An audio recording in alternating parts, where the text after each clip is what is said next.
أشهد أن لا إله إلا الله.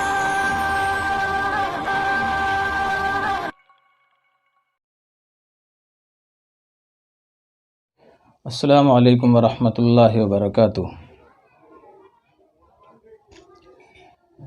جناب مولوی محمد مظاہر مظاہری صاحب دامت برکاتہم، اللہ آپ کی عمر میں علم میں عمل میں برکت فرمائے۔ میں آپ سے کچھ مشورے پیش کرنا چاہتا ہوں۔ آپ یہ نہ سمجھے کہ میں کسی کا دفاع کرنے کے لیے آپ سے کچھ بات کر رہا ہوں۔ میں ہرگز کسی کا دفاع نہیں کروں گا، البتہ کچھ باتوں کا آپ کو مشورہ پیش ضرور کروں گا۔ آپ کی باتوں کو میں نے انٹرنیٹ پر سنا، میں نے ان کو توجہ نہیں دینا چاہا، اگنور کرنا چاہا، نظر انداز کرنا چاہا، لیکن بعض مرتبہ جب کوئی محبانہ مشورہ پیش کرتا ہے تو اس سے بڑے فائدے انسان کو ملتے ہیں۔ مجھے آپ کی بات سن کر یہ شعر میرے یاد آ رہا تھا کہ کتنی آسانی سے مشہور کیا ہے خود کو میں نے اپنے سے بڑے شخص کو گالی دے کر۔ اب یہ تو بات آپ ہی جانتے ہیں کہ آپ کی منشا کیا تھی، آپ کا اخلاص کیا تھا، کس درجے کی آپ کی دل کی کڑن تھی، وہ تو آپ جانتے ہیں، اس بات صحیح ہے۔ لیکن ہاں، آپ کی ساری گفتگو سے جو محسوس ہوتا ہے وہ ہوتا ہے بے ادبی۔ اپنے سے بڑے آدمی کو اور اپنے سے بڑے بزرگ کو ہم کیسے مشورہ پیش کر سکتے ہیں اور کیسے ہمیں ان سے بات کرنی چاہیے، اور وہ انداز کیا ہو کہ ہم ان کے سامنے اپنی بات پیش کریں، محسوس ایسا ہوتا ہے کہ وہ آپ کے پاس بالکل نہیں ہے۔ محسوس ایسا ہوتا ہے کہ آپ کے پاس بے ادبی زیادہ ہے۔ اب یہ دیکھیے، جب میں نے آپ کی بات کو سنا تو آپ نے جو ہے بڑی بڑی شخصیتوں کے نام ایسے لے دیے، جیسا کہ مثال کے طور سے حضرت مفتی طارق مسعود صاحب دامت برکاتہم، اور شیخ الحدیث حضرت مولانا منظور مینگل صاحب دامت برکاتہم، شیخ الاسلام حضرت مفتی تقی عثمانی دامت برکاتہم، اور جو ہے قائد جمعیت حضرت مولانا محمود مدنی دامت برکاتہم، حضرت مولانا خالد سیف اللہ رحمانی دامت برکاتہم، اور حضرت مولانا خلیل الرحمن سجاد نعمانی دامت برکاتہم، اور جتنے بھی جو بھی آپ نے نام لیے ہیں، آپ نے تو ان کے نام ایسے لے دے جیسا کہ آپ کے لنگوٹیا یار ہوں، اور جس انداز سے آپ نے نام لیے آپ کو پتہ ہے، آپ اپنی ویڈیو سن کر کے دیکھیے، میں نہیں چاہتا اسی انداز سے ان کے نام میں لوں، یہ بے ادبی ہے۔ دیکھیں، بات ایک ہے ادب کے ساتھ پیش کرنا اور ایک جو ہے بے ادبی کے ساتھ پیش کرنا۔ مثال، آپ کسی کو کہیں کہ بھئی آئیے تشریف لائیے کھانا کھا لیجئے، اور آپ اسی بات کو کہو کہ بھئی کھانا تھور لو، یہ بات تو آپ نے ایک ہی کہی، آپ یہ کہیں گے کہ بھئی بات تو میں نے وہی کہی ہے۔ مجھے ہاں یہ بات ہے کہ آپ کا علم اچھا ہے، بلکہ علم نہیں، ہمارے استاد دامت برکاتہم اللہ ان کی عمر میں برکت فرمائے ایسے اشخاص کو کہتے تھے کہ آپ کے پاس معلومات اچھی ہے، علم نہیں ہے۔ علم تو انسان کے اندر جھکاؤ لاتا ہے، انکساری لاتا ہے، عاجزی لاتا ہے۔ اور جب سے یہ سوشل میڈیا اور انٹرنیٹ کی فراوانی کے دور کے فضلاء اکرام ہیں، کچھ معاف فرمائیے گا، اب سے 20 سال پہلے مدرسے کے محتمم صاحب کے دفتر میں، وہ بھی بڑے جو مدارس ہوتے تھے ان کے دفتر میں لینڈ لائن کے فون ہوتے تھے، اور ان پہ فون آتا تھا گھر سے، محتمم صاحب چاہتے تو بات کرا دیتے طالب علم سے، ورنہ خود ہی ان کے گھر والوں کو جواب دے دیا کرتے تھے۔ اور اب کیا ہے، اب درس ہوتا ہے، ہو رہا ہے، اور ادھر فیس بک چلایا جا رہا ہے، ادھر واٹس ایپ چلایا جا رہا ہے۔ تو سوشل میڈیا اور انٹرنیٹ کی فراوانی کے دور کے جو اکثر فضلاء اکرام ہیں، اور میں سب کو نہیں کہہ رہا ہوں، وہ ادب سے خالی ہیں۔ اپنے بڑوں سے کیسے بات کرنی ہے، نیٹ پر جو چاہتے ہیں لکھ دیتے ہیں، ان کی بات کا یہ انداز نہیں لگا پاتے کہ یہ شخص کتنے بڑے درجے کا ہے۔ تو میرے عزیز، میرے پیارے، ادب سیکھیے، ادب کے ساتھ جو بات کہی جاتی ہے وہ بات اثر کرتی ہے۔ اپنے بڑوں سے کیسے مشورے پیش کیے جاتے ہیں وہ ادب سیکھیں آپ۔ اگر کوئی بات بے ادبی کے ساتھ پیش کی جاتی ہے، اپنے بڑوں کی توہین کی جاتی ہے، اپنے بڑوں کی بے ادبی کی جاتی ہے، تو میں آپ کو اس بات سے آگاہ کرتا ہوں اور بڑی محبت کے ساتھ آگاہ کر رہا ہوں کہ اگر توہین کے ساتھ کوئی بات پیش کی جائے گی تو اپنے سینے کے اندر سے علم نکل جائے گا، اور خود تو خود نسلوں کو بھی علم دین میسر نہیں ہوگا اگر اپنے بڑوں کی، علماء اکرام کی توہین کی، ان کی بے ادبی کی۔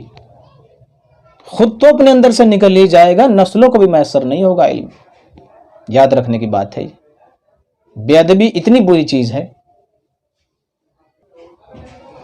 آپ یہ فرما رہے ہیں کہ جن علماء کے اندر گنگا جمنی تہذیب کا بھوت سوار ہے، استغفر اللہ استغفر اللہ، نعوذ باللہ۔ حضرت مولانا حسین احمد مدنی رحمۃ اللہ علیہ، حضرت مولانا ابوالکلام صاحب رحمۃ اللہ علیہ، اور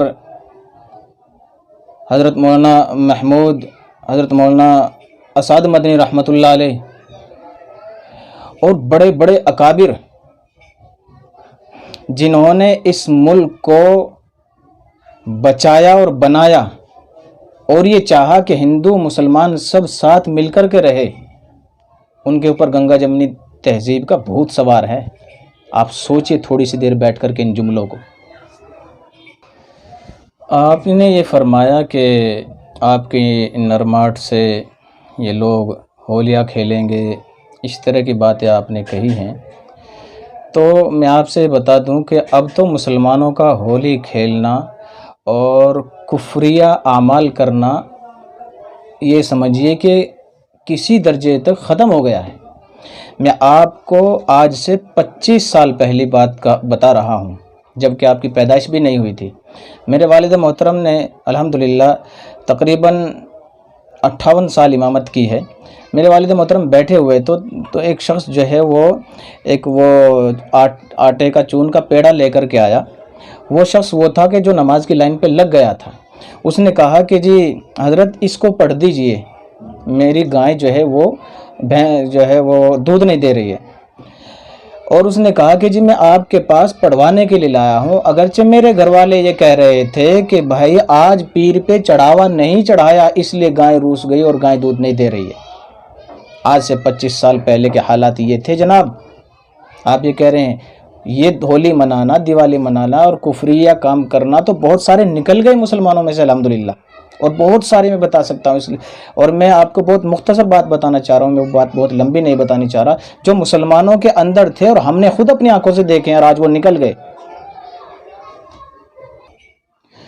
جو مسلمان ہندوستان کے اندر ہندوؤں کی جو ہے چیتائیں جلا رہے ہیں یا اس طرح کے کام کر رہے ہیں، ان کے اس عمل کے ذمہ دار آپ نے علماء اکرام کو ٹھہرا دیا۔ یعنی آپ نے کہا کہ یہ کام اس لیے کر رہے ہیں وہ لوگ، یہ بڑھاوا اس لیے دے رہے ہیں کہ ان علماء کے بیانات اس کام کو بڑھاوا دے رہے ہیں جنہوں نے اپنے بیانوں میں حد سے زیادہ محبت کی گھٹی پلائی ہے۔ استغفر اللہ استغفر اللہ۔ آپ کو یہ سمجھنا چاہیے میرے عزیز کہ اس ملک کے اندر ہمارے اکابر نے، اور بہت بڑے بڑے اکابر کے نام میں لے سکتا ہوں، کس حکمت اور مصلحت کے ساتھ میں اس ملک کے اندر اس مدارس کے جال کو بچھایا اور برادران وطن کے اندر اسلام کی محبت کو اجاگر کیا۔ ٹھیک ہے یہ چند سالوں سے کچھ نفرت چل رہی ہے، یہ آج کے ہندوستان کو مت دیکھیے، آج کے ملک بھارت کو مت دیکھیے، بلکہ اب سے جب آزاد ہوا تھا ملک اور 2014 کے درمیان کے حالات دیکھیے۔ بہت سی جگہ ایسی ہیں جہاں پر غیر مسلموں نے خود مسجدوں کو دے دیا کہ بھائی یہ مسلمانوں کی مسجد ہے اور ہم اس کے ساتھ غلط برتاؤ کر رہے ہیں۔ یہ کس لیے ہوا؟ یہ ہمارے اکابر کے بیانات سے ہوا، ہمارے اکابر کی محبتوں سے ہوا۔ یقیناً میں سمجھتا ہوں کہ آپ کا جذبہ، آپ کی محبت اچھی ہو سکتی ہے، لیکن طریقہ اچھا نہیں ہے میرے عزیز۔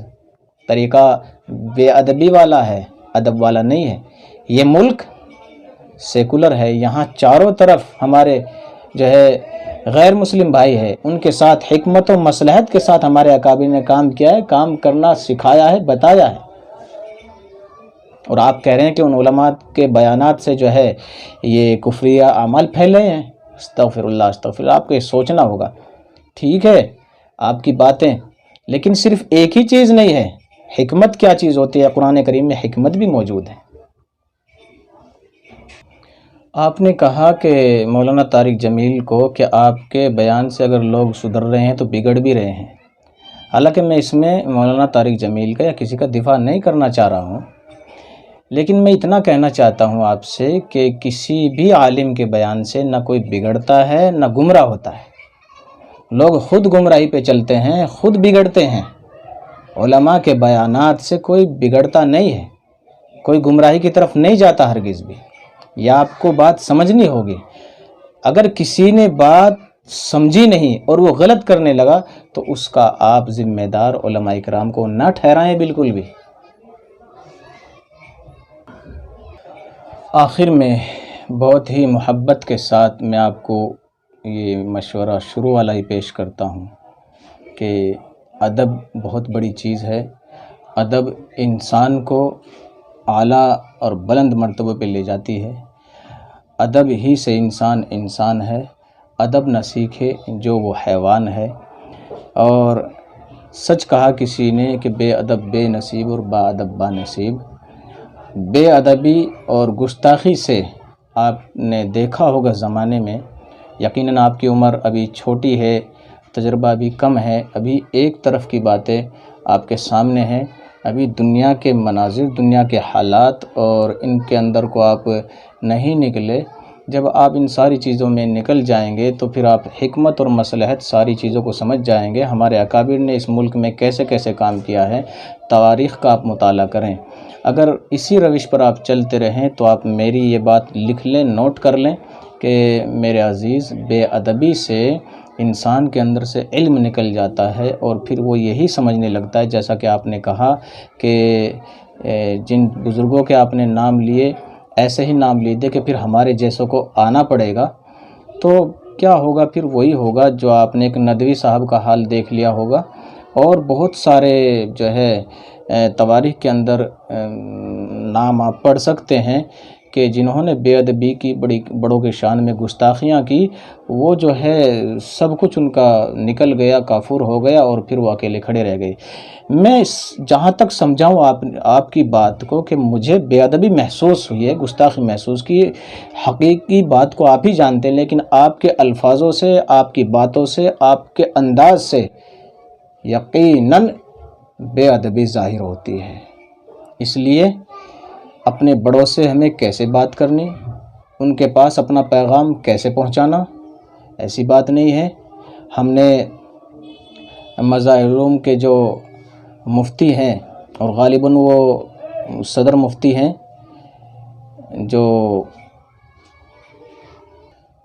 ماشاءاللہ آپ کی صلاحیت بڑی اچھی ہے اور آپ کی جو ہے جذبہ بھی ہے، لیکن تھوڑا سا پیچھے ہٹیں، اپنے اکابر کا طرز عمل دیکھیں اور دنیا کے اندر کچھ کر کے جانے کی کوشش کریں۔ میں اگر آپ سے کہوں اور آپ سے سوال کر لوں کہ کیا ابھی تک آپ نے کیا کیا ہے، قوم کے لیے کیا کیا ہے، آپ کو میں مشورہ دیتا ہوں کہ آپ جو ہے کچھ کیجئے قوم کے لیے۔ تقریریں تو دیواروں میں ٹکرا کے رہ جاتی ہیں، تحریر میں آپ اس قوم کے لیے کچھ کیجئے، قوم کے لیے کتابیں لکھیے، قوم کے لیے رسائل لکھیے۔ یہ چیزیں آپ کو بھی فائدہ دیں گی اور آگے آنے والی نسلوں کو بھی فائدہ دیں گی۔ اس لیے کہ اس طریقے سے باتیں کرنا کوئی فائدے کا نہیں ہوتا ہے، لوگوں کی نظروں میں اور گرنا ہوتا ہے۔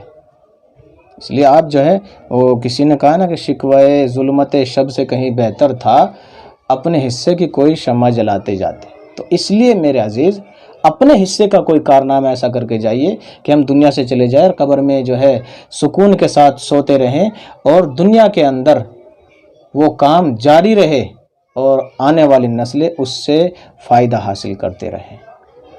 مجھے دعا میں یاد رکھیں، میں آپ کے لیے دعا کرتا ہوں کہ اللہ تبارک و تعالی آپ کی صلاحیت کو اچھا بنائے، اپنے بڑوں کا ادب اور احترام کے ساتھ اپنے بڑوں کے سامنے پیش آنے کی ہم سب کو توفیق عطا فرمائے۔